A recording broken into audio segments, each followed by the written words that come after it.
Alléluia. Je suis l'image de Dieu. Tu es l'image de Dieu. Nous sommes l'image. Nous sommes créés à l'image de Dieu. Amen. Alors, on va lire un passage et maintenant, nous allons prier pour la parole du Seigneur. Genèse chapitre 1, verset 27, la Bible dit ceci. Genèse chapitre 1, verset 27, la Bible dit ceci. Dieu créa l'homme à son image. Il le créa à l'image de Dieu. Il créa l'homme et la femme.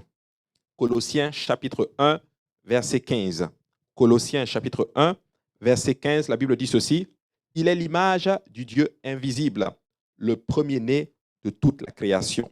Parlant de Jésus, il est l'image du Dieu invisible, le premier-né de toute la création. Prions le Seigneur.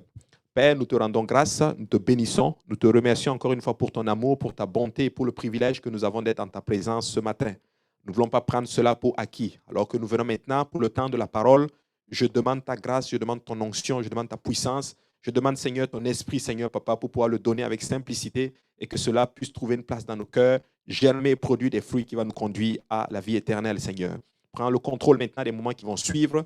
Aide-moi à disparaître, que toi seul paraisse, Seigneur Jésus. Alléluia. Touche ceux-là qui vont regarder, Père. Alléluia. Partout dans le monde et que toute la gloire te revienne. Au nom de Jésus, nous avons prié et nous disons tous Amen. Alléluia. Et vous pouvez vous asseoir dans cette merveilleuse présence du Seigneur. Alléluia. Alléluia. Aujourd'hui, nous allons parler de l'image de Dieu. Et je sais que beaucoup d'entre nous, souvent nous connaissons, nous disons, je suis l'image de Dieu. Pardon, je vais juste prendre ma Bible. Nous sommes l'image de Dieu, nous le sommes réellement. Alléluia. La Bible dit que nous avons été créés à son image. Le passage de Genèse chapitre 1, verset 27 que nous avons lu, le mentionne d'ailleurs. Mais je vais vous raconter une histoire. Je ne sais pas, peut-être que certains d'entre vous, vous connaissez cette histoire, mais ça va vraiment, bien sûr, nous aider dans l'étude de notre enseignement aujourd'hui. Alléluia. C'était un jeune homme qui, en 5e année, était vraiment, il était en bas vraiment de la classe. Il était pratiquement, je n'ai pas envie de dire le dernier, mais il était pratiquement ceux qui avaient les résultats les plus basses. Et ses camarades de classe se moquaient, en fait, même de lui. Probablement que vous êtes passé par là.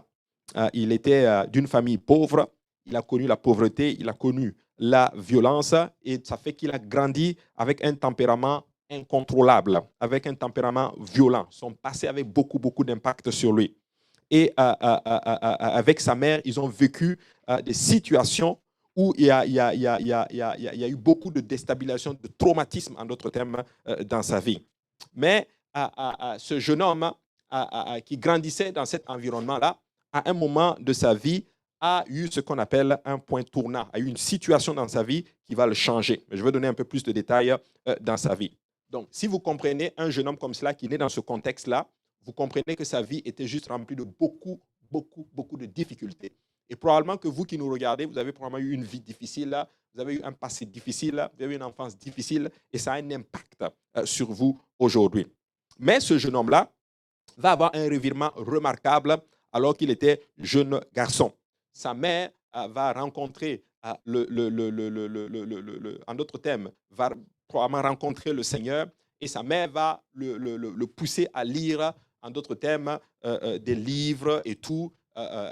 Probablement qu'il a lu la Bible, mais dans cette histoire, c'est dit qu'il a lu, l'a poussé à lire certains livres. Bon, mais c'est juste une histoire pour baquer notre enseignement aujourd'hui. Mais il va, en d'autres termes, rencontrer Dieu d'une certaine façon. Peut-être pas comme nous le connaissons aujourd'hui, mais d'une façon, il y a une touche du Seigneur qui apparaît dans sa vie. Et ce jeune homme commence maintenant à prendre conscience en lui et il réalise, en d'autres termes, qu'il n'est pas vraiment ce que les gens disent qu'il est. Ses amis se moquaient de lui, ses amis de classe se sont moqués de lui parce qu'il était pauvre, parce ça n'allait pas bien à l'école, il avait des mauvaises notes et ainsi de suite. Alléluia. Et quand il a réalisé qu'il n'était pas vraiment ce que les gens disent, il a commencé à prendre confiance en lui-même. Il a commencé, en d'autres termes, à travailler fort. Il a réalisé, en d'autres termes, que ce que les gens disaient ne devait pas avoir de l'impact sur sa vie, sinon sa vie était complètement détruite. Alléluia. Et là, il a travaillé fort, il a remonté ses notes et il a été accepté à l'université de Yale. Il a poursuivi des études supérieures. Il est devenu plus tard un médecin. Il a été le premier chirurgien, en fait, à séparer les jumeaux siamois. Vous voyez? Et il s'est présenté même à la présidence des États-Unis Et cet homme, c'est le docteur Ben Carson. Je ne sais pas si vous l'avez déjà entendu parler, c'est lui, en d'autres termes. Pourquoi je vous parle de lui? Parce que Ben Carson aurait pu utiliser toutes les excuses, hein, pour accepter l'échec. Il aurait pu accepter toutes les excuses pour dire non, si j'échoue, c'est parce que mon passé est comme ceci. Si je fais mal, c'est parce que je viens d'une famille pauvre. Si je fais cela, c'est parce que je viens de ceci. Il aurait pu accepter ce qu'on appelle la facilité. Mais il a décidé de construire son image de soi, sa valeur personnelle, sur la connaissance de Dieu. Voyez? Et non sur les réalités, sur ce que les gens disent. Alléluia, que ce qu'il était. On l'avait traité de tout. On lui disait même qu'il était un mannequin. Alléluia. Mais à un moment donné, il a réalisé que non, je dois avancer. Pourquoi je parle de cela aujourd'hui? Pour vous dire que la façon dont vous voyez va déterminer, en d'autres termes, les choix que vous allez faire dans votre vie. Alléluia. La façon dont l'estime que vous avez de vous-même, ou du moins l'image que vous avez de vous-même, ça va définir comment tu réagis aux pressions de la vie.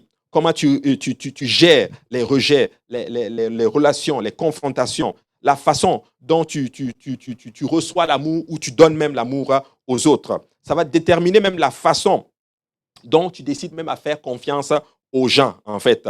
Ça détermine aussi la façon de comment littéralement tu vas te comporter dans la vie. Tout simplement si tu passes à côté de ce que tu es réellement. Vous voyez, et c'est très, très, très important. Et ce que nous devons réaliser, c'est ceci, c'est que nous ne pouvons pas combattre dans une guerre spirituelle si on n'a pas l'estime de soi, ou du moins si on n'a pas la belle perspective de ce que Dieu dit de nous. Tu ne pourras pas réussir, en d'autres termes, à combattre spirituellement comme il faut. Vous voyez? Et ça, c'est important de comprendre cela. Nous devons comprendre certains principes. C'est que nous sommes faits à l'image de Dieu. Et nous devons arriver à cette place où nous comprenons que nous sommes ce que Dieu dit de nous. Alléluia. Ça, c'est très, très, très important. Première chose que nous allons voir, c'est une chose qui affecte et qui façonne, en d'autres termes, notre conception de nous-mêmes. Une chose les choses qui font de nous ce que nous sommes. Par exemple, ça peut être, je ne sais pas moi, nos caractéristiques physiques, d'où nous venons, notre formation, les violences physiques et émotionnelles que nous avons eues, les expériences familiales que nous avons eues. Tout ça, ça travaille en d'autres termes ce que nous sommes. Mais, voici mon point maintenant. Une image de soi vraie et saine, ça se trouve que dans la déclaration de ce que Dieu dit que vous êtes.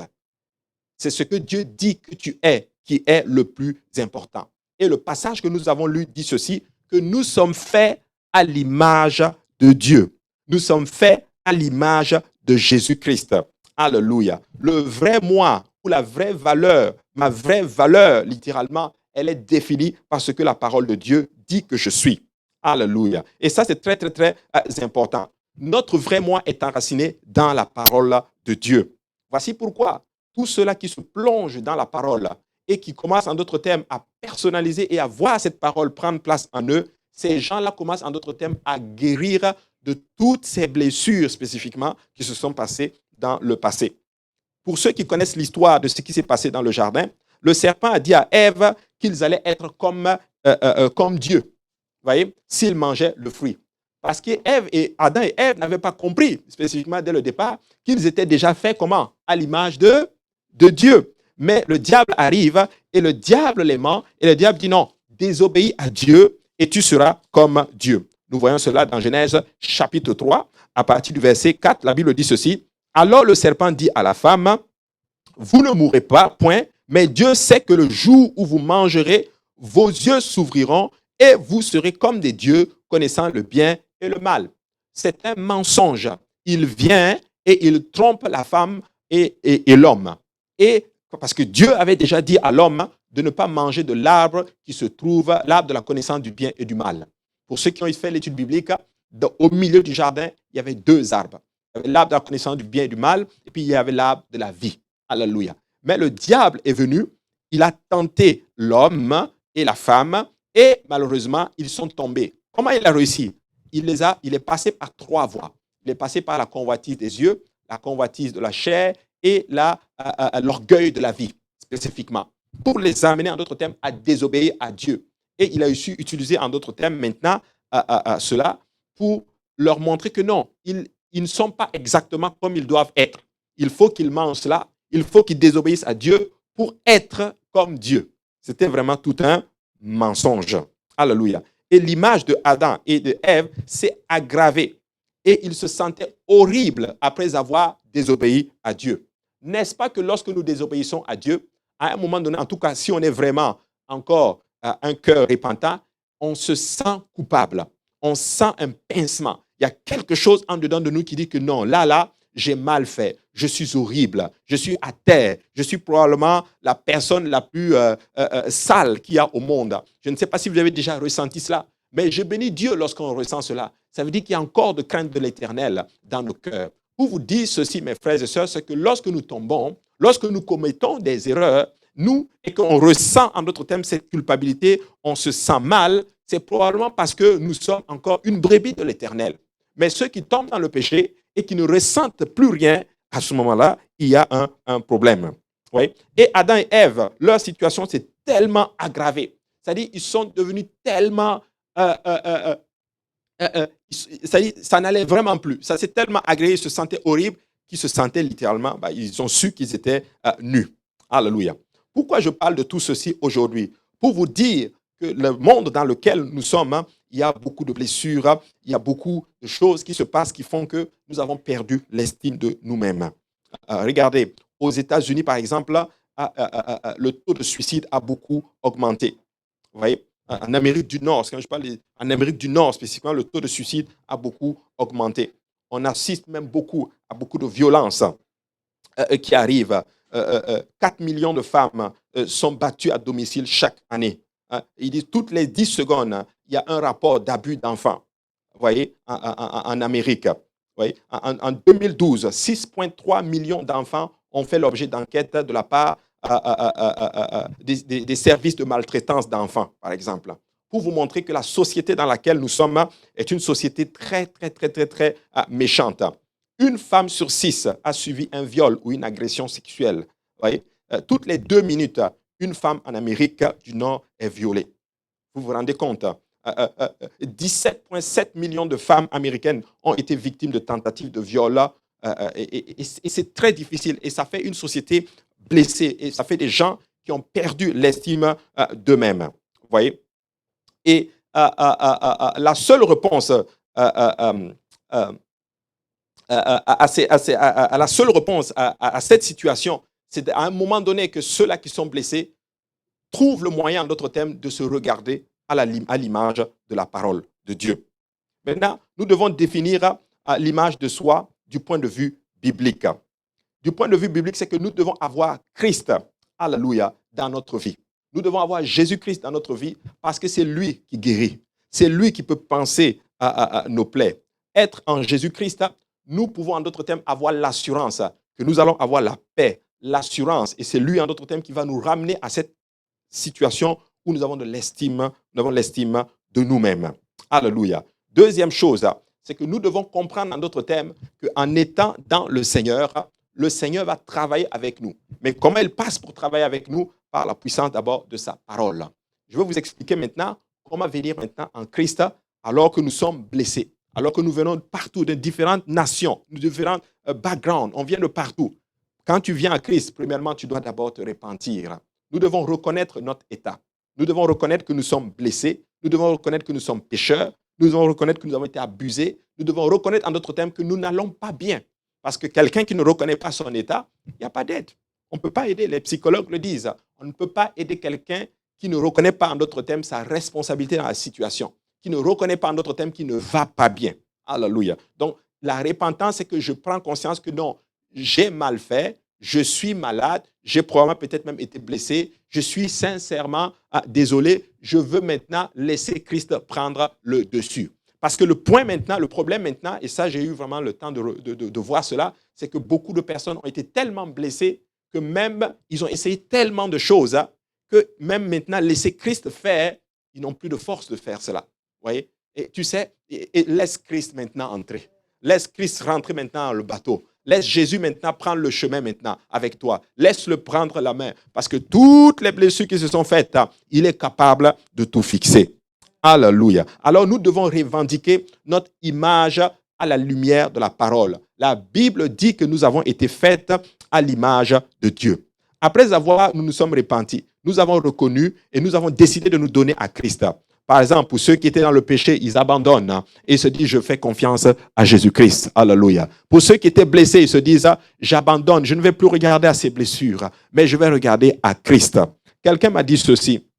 Alléluia. Et j'attends vraiment un jour pour vous partager certaines choses. Alors qu'il y avait beaucoup de choses, par exemple, qui se passaient. Quelqu'un m'a dit, tu vas corriger ces choses-là. Alléluia. Pas en essayant de faire les choses par toi-même, mais en t'appuyant sur Christ. Hein. Tu vas le faire en t'appuyant sur Christ.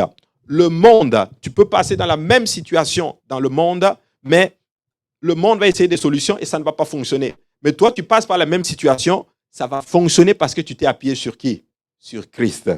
Alléluia. Et ça, c'est important. Donc, après que je me répands, j'abandonne toutes ces choses-là, je dois être baptisé au nom du Seigneur Jésus-Christ pour le pardon de mes péchés.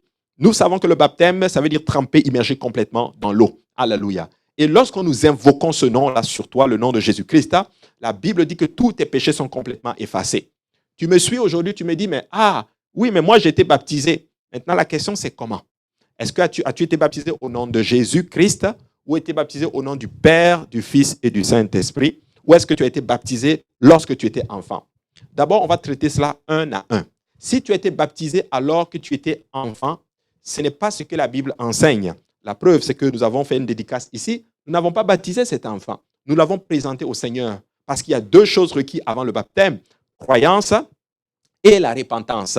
Si quelqu'un croit et que la personne s'est repentie, est qualifiée maintenant pour le baptême. Donc, ça annule déjà le baptême des enfants. Maintenant, ça veut dire que pour toi, de cette catégorie, tu dois être baptisé au nom de Jésus-Christ. Maintenant, deuxième catégorie, c'est cette personne-là qui a été baptisée au nom du Père, du Fils et du Saint-Esprit. Nous ne voyons pas cela dans la Bible. Ou du moins, il y a une référence, mais ce n'est pas un baptême qui est en train d'être fait. Nous voyons Jésus dans Matthieu chapitre 28, verset 19, qui est en train de donner le dernier commandement à ses apôtres avant de monter au ciel. Il dit, allez, faites de toutes les nations des disciples, les baptisant au nom du Père, du Fils et du Saint-Esprit. S'il vous plaît, prenez votre Bible, ouvrez ce passage de Matthieu 28 et verset 19, et nous allons décortiquer ce verset ensemble. Vous allez voir que dans ce passage-là, ce n'est pas un baptême qui est en train d'être fait. C'est Jésus qui est en train de donner un commandement. Et vous allez vous rendre compte maintenant que le « au nom » dans ce passage est au singulier. Pour montrer qu'il y a, dans ce verset-là, Père, Fils et Saint-Esprit-là, ce ne sont pas des noms. Parce que si c'était des noms, vous allez vous remarquer que le « au nom » allait être au pluriel. Ce n'est pas le cas, c'est au singulier pour montrer qu'il y a un seul nom. Mais dans le verset, le nom n'est pas révélé. Nous voyons juste Père, Fils et Saint-Esprit. Donc, nous comprenons qu'il y a un nom qui représente le Père, le Fils et le Saint-Esprit. Donc, le Père, le Fils et le Saint-Esprit sont une seule et même entité, mais qui ont joué plusieurs rôles. Donc, il faut aller baptiser dans le nom de celui qui est Père, qui est Fils et qui est Saint-Esprit. Voici pourquoi, le jour de la Pentecôte, lorsque l'Église est née, Pierre a eu le privilège de prêcher le premier message. Pierre, maintenant, va donner les clés, il va donner l'évangile. Lorsque les gens posent la question, hommes frères, que ferons-nous après la prédication de l'évangile? La Bible dit que ceux qui ont écouté le message ont eu le cœur vivement touché et ils ont posé à Pierre cette question-là, hommes frères, que ferons-nous? Et Pierre répond, repentez-vous. Première étape, et que chacun de vous soit baptisé au nom de Jésus. Donc, Pierre a trouvé le nom du Père, du Fils et du Saint-Esprit, qui est Jésus, et il a baptisé les gens au nom de Jésus. Voici pourquoi quand vous prenez la Bible, vous n'allez pas trouver un baptême fait autrement que dans le nom du Seigneur Jésus-Christ. Maintenant, qu'est-ce que tu es en train de dire, pasteur Abou? Tu es en train de me dire que Jésus est le Père, est le Fils, est le Saint-Esprit? Oui. Je suis en train de t'enseigner aujourd'hui pour te dire que le nom du Père, du Fils et du Saint-Esprit, c'est Jésus. Alléluia. Voici pourquoi nous sommes baptisés dans ce nom. Mais pasteur Abou, c'est tiré par les cheveux. Comment tu sais cela? La parole de Dieu. Nous savons, toi et moi, que Jésus est le Fils de Dieu. Mais est-ce que Jésus est le Père? Oui, la même Bible nous le dit dans Ésaïe 9, 5. Car un enfant nous est né, un fils nous est donné, et un enfant nous est né, un fils nous est donné, et la domination reposera sur son épaule. On l'appellera admirable, conseiller, Dieu puissant, Père éternel. Un fils, un enfant qui est Jésus, on l'appelle aussi Père éternel, on l'appelle même Dieu puissant. Est-il le Saint-Esprit? Oui. La même Bible nous dit dans le livre de Corinthiens, je ne me rappelle plus, que « Or, le Seigneur, c'est l'Esprit ». Donc, Jésus est le Saint-Esprit. Alléluia. Donc, Jésus est Père dans la création, était Fils dans la rédemption, il est Esprit dans la consolation. Voici pourquoi lorsque vous êtes baptisé en ce nom-là, c'est ce nom qui ôte nos péchés. Voilà pourquoi la Bible dit dans Actes chapitre 4, verset 12, l'Écriture nous dit ceci. Alléluia. Actes chapitre 4, verset 12, la Bible dit ceci. Alléluia. La Bible dit, alléluia, il n'y a de salut en aucun autre, car il n'y a sous le ciel aucun autre nom qui ait été donné parmi les hommes par lequel nous devions être sauvés. Alors, si vous êtes là et que tu as été baptisé au nom du Père, Fils et Saint-Esprit, tu dois être baptisé au nom de Jésus-Christ. Alléluia. Donc, deuxième étape. Troisième étape maintenant, toi tu es là, tu ne sais pas comment tu as été baptisé. Est-ce que quand on t'a baptisé, est-ce qu'on t'a baptisé au nom du Père, du Fils et du Saint-Esprit, au nom de Jésus? Tu ne sais pas. Alors, je te dirais, tu dois être baptisé par immersion au nom de Jésus. Fais-le pour avoir la conscience tranquille. Donc, ça, c'est la deuxième étape pour nous donner à Christ. Alléluia. Et en d'autres termes, lui permettre de revendiquer cette image spécifiquement. Après cela, la troisième étape, il promet que nous allons avoir le Saint-Esprit. Nous devons recevoir le Saint-Esprit. Alléluia. En parlant en d'autres langues pour marcher dans l'image de Dieu. Lorsque nous sommes nés de nouveau, maintenant, nous devons marcher à l'image de Christ. Vous voyez, la petite, elle est là, elle est née. Mais elle va marcher à l'image de ce que ses parents vont lui enseigner. Nous aussi, c'est la même chose. On est nés de nouveau, mais nous allons marcher maintenant à la lumière de ce que le Christ, le Seigneur, va nous enseigner, mais sûr à travers sa parole, mais aussi à travers son esprit que nous recevons, par le baptême du Saint-Esprit. C'est pourquoi la Bible dit, ceux qui sont conduits par l'Esprit sont appelés fils de Dieu. Donc, tu dois recevoir le baptême du Saint-Esprit et quand tu le reçois, tu vas parler en d'autres langues. Tous ceux qui recevaient le Saint-Esprit dans la parole, ils parlaient en d'autres langues.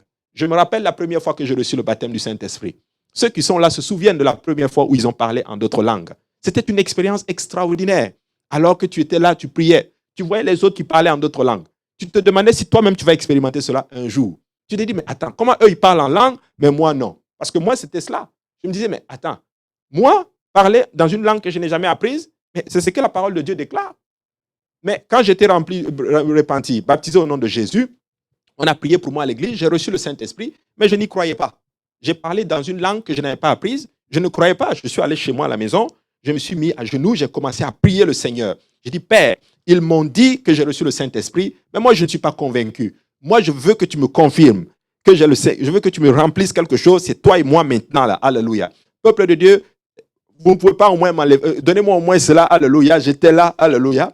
Il m'a rempli encore, alléluia. Et j'ai commencé à parler en d'autres langues, alléluia. Je ne comprenais pas ce que je disais, alléluia.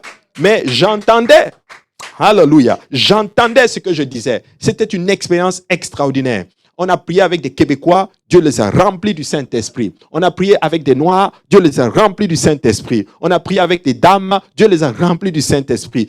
Même certains enfants, ils reçoivent le Saint-Esprit et ils parlent en d'autres langues. Alléluia. Peut-être qu'en ce moment, tu es en train de chercher le don du Saint-Esprit. Alléluia. Mon frère, ma soeur, que personne ne te trompe, cette expérience est pour toi. Alléluia. Même pendant cet enseignement, alors que tu sens quelque chose monter, ouvre ta bouche et laisse sortir ce qui se passe. Parce que je crois de tout mon cœur que même dans un enseignement comme celui-ci, Dieu peut remplir les gens du Saint-Esprit. Les païens, les premiers païens à recevoir le baptême du Saint-Esprit, c'était comme cela. L'apôtre Pierre était en train d'enseigner à Corneille. Et la Bible dit que tout à coup, alléluia, alors qu'ils enseignaient, paf, le Saint-Esprit tombe sur ceux qui écoutaient la parole du Seigneur. Waouh! Mais comment ils ont su qu'ils avaient reçu le Saint-Esprit? Parce qu'ils les entendaient parler en d'autres langues. Alléluia. On m'a raconté une histoire extraordinaire. Et ça fait longtemps, je vais vous la raconter. C'était même aux Nations Unies. Alléluia. Il y avait une cellule où les ambassadeurs recevaient la parole là-bas, l'enseignement. Et il paraît même qu'il y a un de nos enseignants qui enseignait et le Saint-Esprit est tombé sur l'ambassadeur un des ambassadeurs d'un des pays et il a commencé à parler en d'autres langues.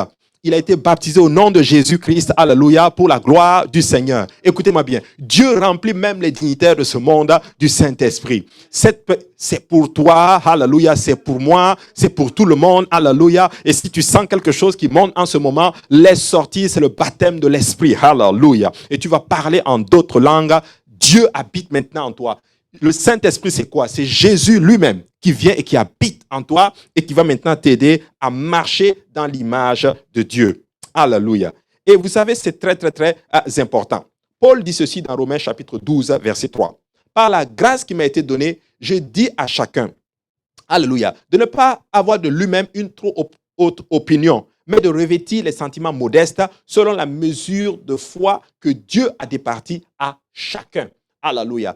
Paul avait déjà reçu le Saint-Esprit. Et Paul comprend à travers le Saint-Esprit que non, en tant qu'enfant de Dieu, alléluia, on est en train de bâtir notre image maintenant en Christ, alléluia. De ne pas avoir une image trop, une opinion trop haute de nous-mêmes, mais de revêtir des sentiments modestes. Alléluia, des sentiments modestes. Regardez, la Bible dit dans 1 Corinthiens 4 et 6. C'est à cause de vous, frères, que je fais ces choses, une application à ma personne et à celle d'Apollos, afin que vous appreniez en nos personnes à ne pas aller au-delà de ce qui est écrit et que nul ne vous ne conçoive de l'orgueil en faveur de l'un contre l'autre. Quand tu reçois le baptême de l'Esprit, alléluia, cet Esprit va travailler en toi si tu le laisses travailler. J'ai vu des gens qui étaient orgueilleux comme pas possible, mais tu vas voir, l'Esprit de Dieu il va enlever cela. Parce que l'Esprit de Dieu, quand il vient en toi, il fait beaucoup de choses si tu le laisses travailler. Alléluia. L'Esprit de Dieu, qu'est-ce qu'il fait? Il va t'enseigner. L'Esprit de Dieu, qu'est-ce qu'il fait? Il va te révéler certaines choses à venir. L'Esprit de Dieu, qu'est-ce qu'il fait? Il va, en d'autres termes, déverser dans ton cœur l'amour du Seigneur. Alléluia. Tu vas commencer à aimer des gens que tu ne pensais même pas être capable d'aimer. Tu vas commencer à faire des choses que tu ne pensais même pas être capable de faire. Tu vas commencer à te voir, en d'autres termes, tout simplement comme Christ veut que tu te vois. Mais ça se fait comment?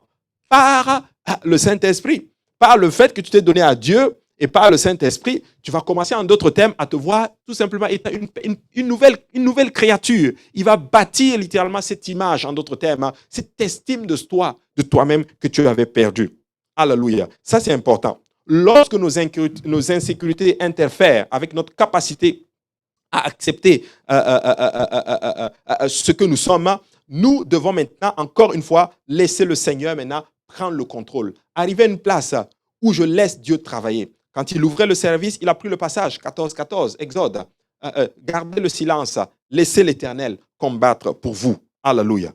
Nous devons laisser l'Esprit de Dieu maintenant travailler en nous.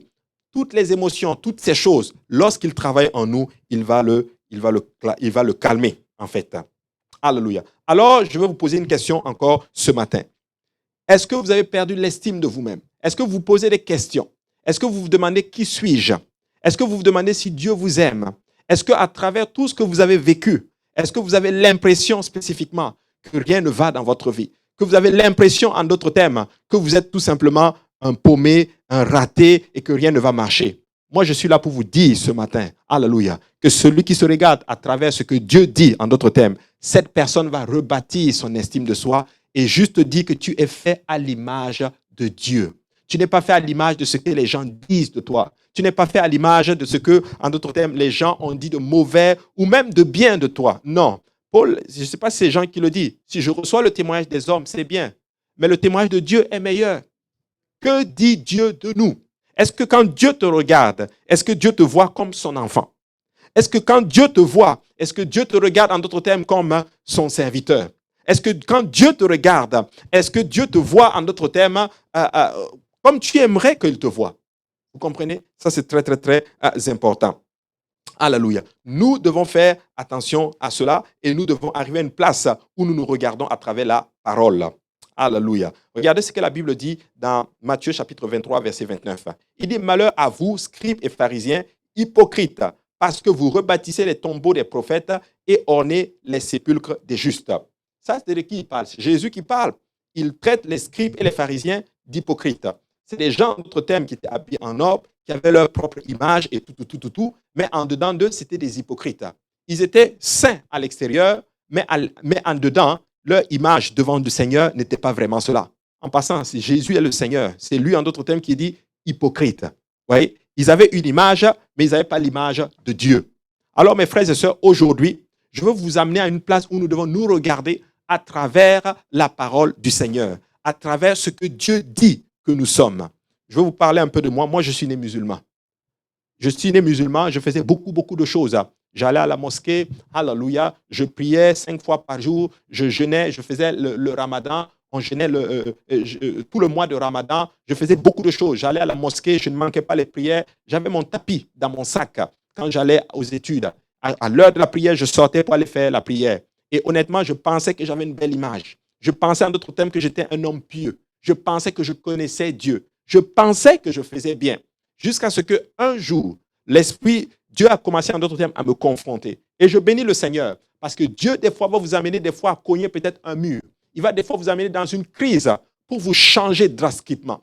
Et peut-être que la situation que tu es en train de vivre, le mur que tu as cogné, peut-être que c'est peut-être le Seigneur qui est en train de te toucher. Parce que je comprends maintenant ces derniers temps qu'il va attirer notre attention d'une certaine façon. Mais quand il n'arrive pas à t'attirer d'une certaine façon, il va permettre peut-être à ce que tu cognes un mur, que tu butes quelque chose, qu'une crise arrive dans ta vie spécifiquement, pour que tu ouvres les yeux et que tu changes drastiquement. Je lisais le livre de Lévitique avant de commencer le service, Lévitique 26 ou je ne sais plus. Et il disait ceci, j'enverrai ça, il dit Israël, si vous marchez selon mes voies, voici je vais vous bénir et ainsi de suite.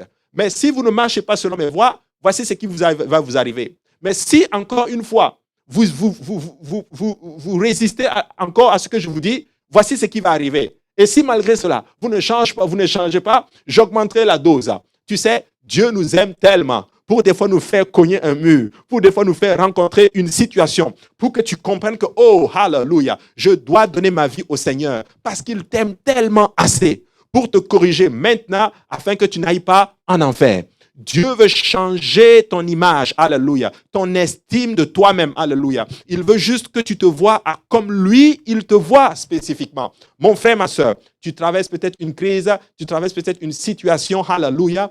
Probablement que le Seigneur est en train d'attirer ton attention. Lève les yeux, alléluia, vers la montagne d'où te vient le secours, car le secours vient de l'Éternel. Lève les yeux vers la parole. Commence à te regarder à travers la parole. Alléluia. Commence à faire une introspection, mais à travers la parole de Dieu. Pas à travers ce que les gens disent spécifiquement.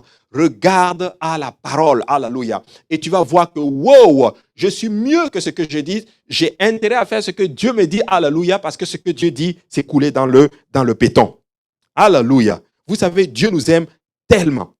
Il nous conserve tellement sa bonté. Hallelujah. Et il a sacrifié tout pour nous. Il a tout donné pour nous. Vous savez, lui qui était dans sa gloire. La Bible dit que les anges l'adorent. Il dit Saint, Saint, Saint. Il a l'adoration. Il a toute la gloire. C'est un Dieu, quand il veut quelque chose, il dit soit et la chose est.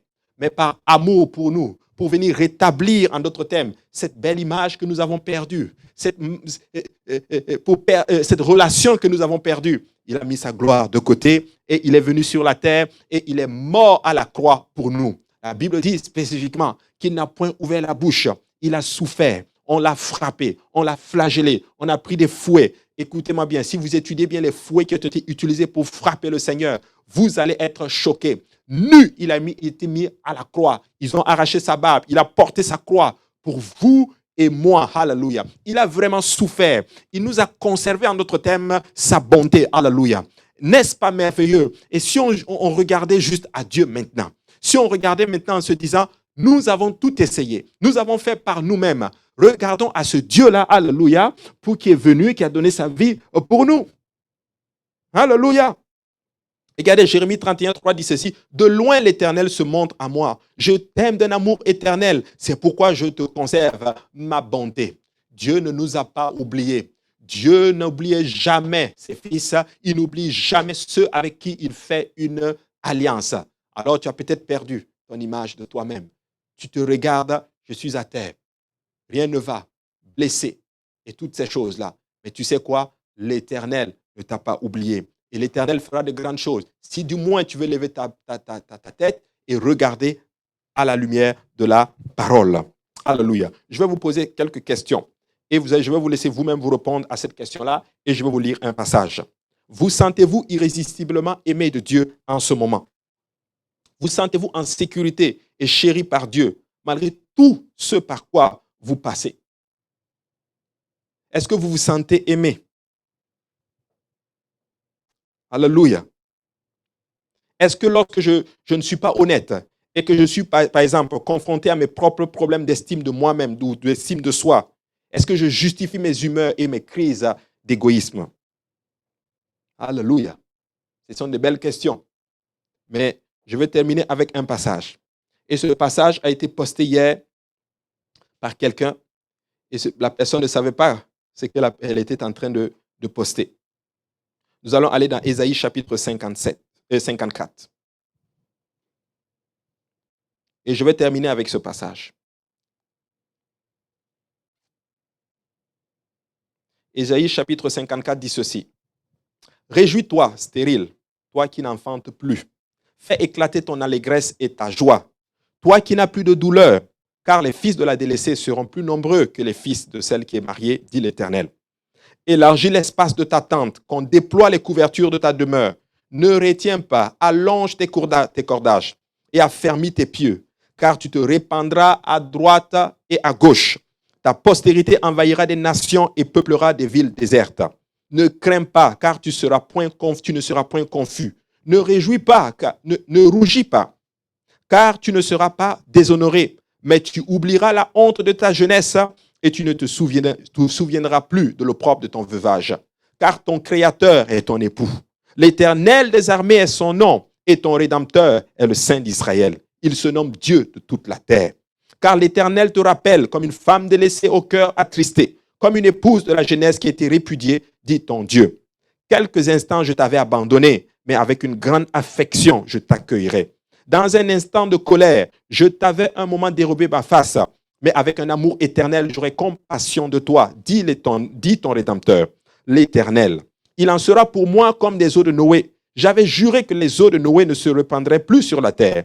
Je jure de même de ne plus m'irriter contre toi et de ne plus te menacer. Quand les montagnes s'éloigneront, quand les collines chancelleraient, mon amour ne s'éloignerait point de toi et mon alliance de paix ne chancellera point. Dit l'Éternel qui a compassion de toi. Malheureuse, battue de la tempête et que nul ne console, voici je garnirai tes pierres d'antimoine et je te donnerai des fondements de saphir. Je ferai des créneaux de rubis, tes portes d'escarboucle et toute ton enceinte de pierres précieuses. Tous tes fils seront disciples de l'Éternel, et grande sera la postérité de tes fils. Tu seras affermi par la justice. Bannis l'inquiétude, car tu n'as rien à craindre, et la frayeur, car elle n'approchera pas de toi. Si l'on forme des complots, cela ne viendrait pas de moi. Quiconque se liguera contre toi tombera sous ton pouvoir. Voici, j'ai créé l'ouvrier qui souffle le charbon au feu et qui fabrique une arme par son travail, mais j'ai créé aussi le destructeur pour la briser. Toute arme forgée contre toi sera sans effet, et toute langue qui s'élèvera en justice contre toi, tu la condamneras. Tel est l'héritage des serviteurs de l'Éternel, tel est le salut qui leur viendra de moi, dit l'Éternel.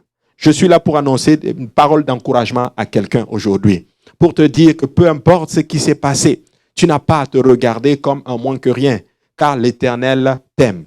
L'Éternel est un bâtisseur. Et même s'il détruit, c'est juste pour bâtir quelque chose d'assez extraordinaire, et cela dans un temps record. J'aime ce Dieu-là. Je me rappelle, beaucoup on en parlait hier, je vois des témoignages pleins ici, des vies complètement transformées par le Seigneur. C'est un Dieu qui renferme et qui transforme, alléluia, tout ce qu'il... En fait, un prédicateur a dit ceci, il ne va jamais te laisser tel qu'il te trouve. Il te prend, il te travaille, il change ton image spécifiquement et on voit tout simplement une image de gloire. Et tu pourras dire cette parole-là, venez voir ce que l'Éternel a fait. Il a fait pour nous de grandes choses. Alors j'encourage quelqu'un ce matin, si vous êtes là aujourd'hui, alléluia, vous ne savez pas où vous êtes. Vous avez perdu votre image, votre estime de soi. Vous ne savez même pas qui vous êtes. Vous ne savez même pas si Dieu vous aime. Moi, je suis là pour vous dire que Dieu vous aime. Je n'ai jamais douté de l'amour du Seigneur. Il y a eu des moments de difficulté, mais je ne doute pas de l'amour du Seigneur pour moi ni pour vous. Il vous aime, il a donné sa vie pour vous Et aujourd'hui, si vous n'avez pas encore obéi à l'évangile, laissez-moi vous dire que la porte de l'église, le corps du Christ est encore ouvert. Le chemin est encore là pour aller dans la gloire du Seigneur. Vous pouvez vous repentir encore une fois de vos péchés. Vous pouvez être baptisé au nom de Jésus-Christ pour le pardon de vos péchés. Juste nous faire signe. Et par la grâce de Dieu, nous allons pouvoir le faire tout en respectant bien sûr les mesures barrières. Alléluia. C'est pour vous, c'est pour moi, et il va vous remplir du Saint-Esprit. Alléluia. Il va vous remplir du Saint-Esprit. Alléluia. Alors, regardons à Dieu. Regardons à Dieu. Quelqu'un m'a dit ceci une fois. Il n'y a rien que tu donnes à Dieu et qui n'arrange pas.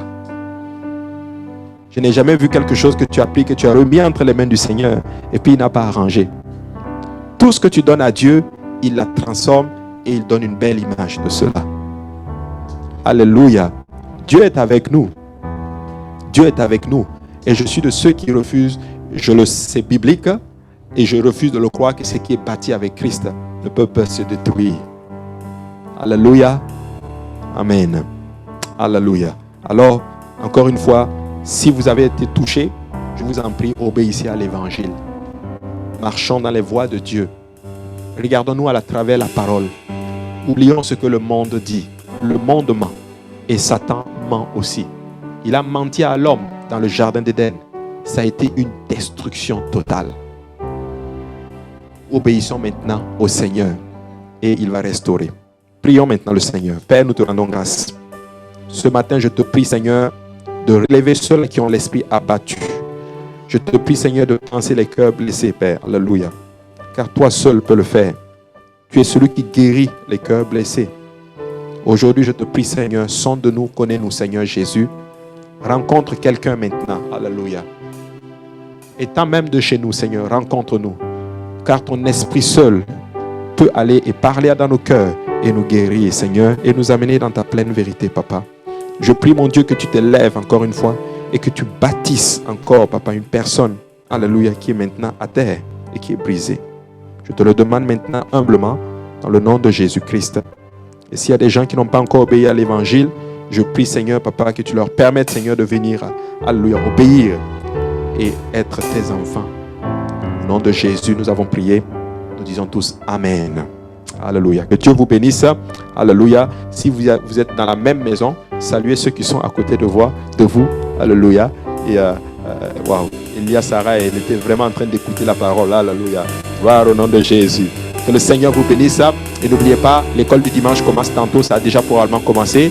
Et à 13h prière, 13h30, l'église de Saint-Laurent a son service. À 17h prière, 17h30, nous avons le service du soir ici à l'église de l'Est. Que Dieu vous bénisse.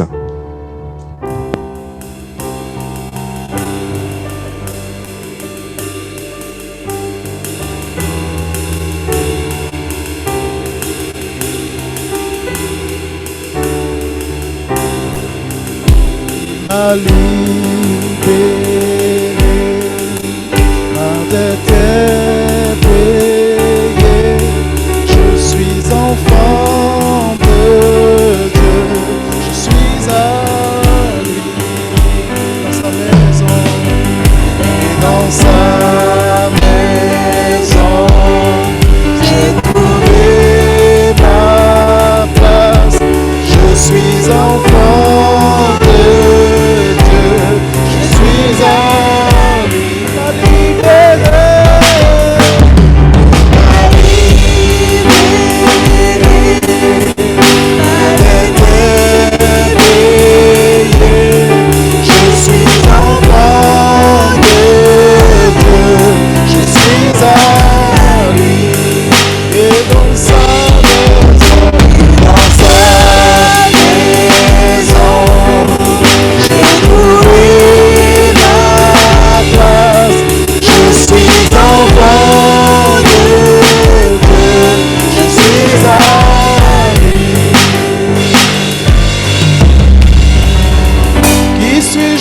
Que le roi des cieux ouvre ses bras, mais tu ne trouvais pas sa grâce, son amour pour moi, son amour pour moi.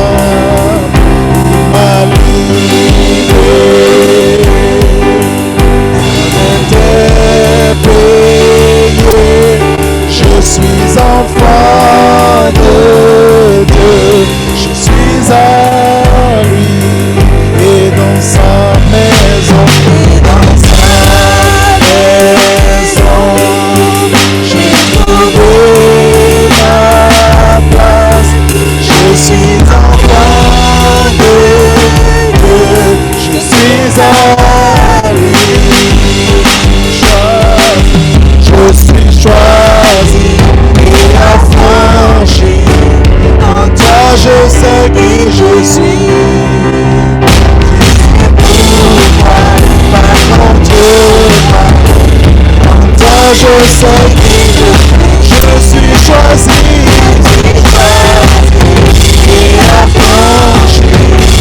En toi je sais qui je suis. Tu es pour moi.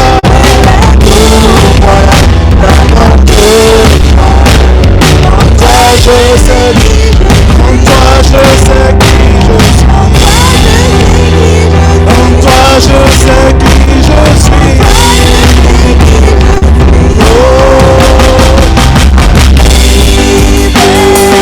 Pas de nuit. Je suis enfant de Dieu. Je suis à lui. Et dans sa maison,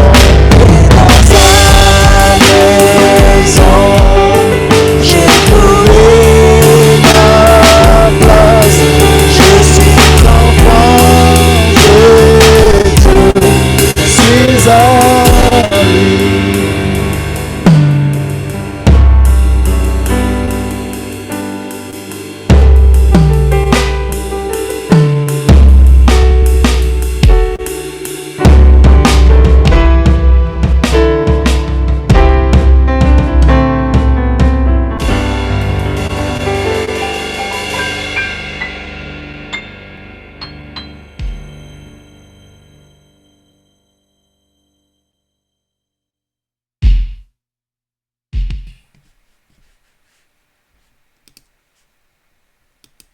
Mesdames et messieurs, c'est la fin pour aujourd'hui. Merci d'avoir été avec nous.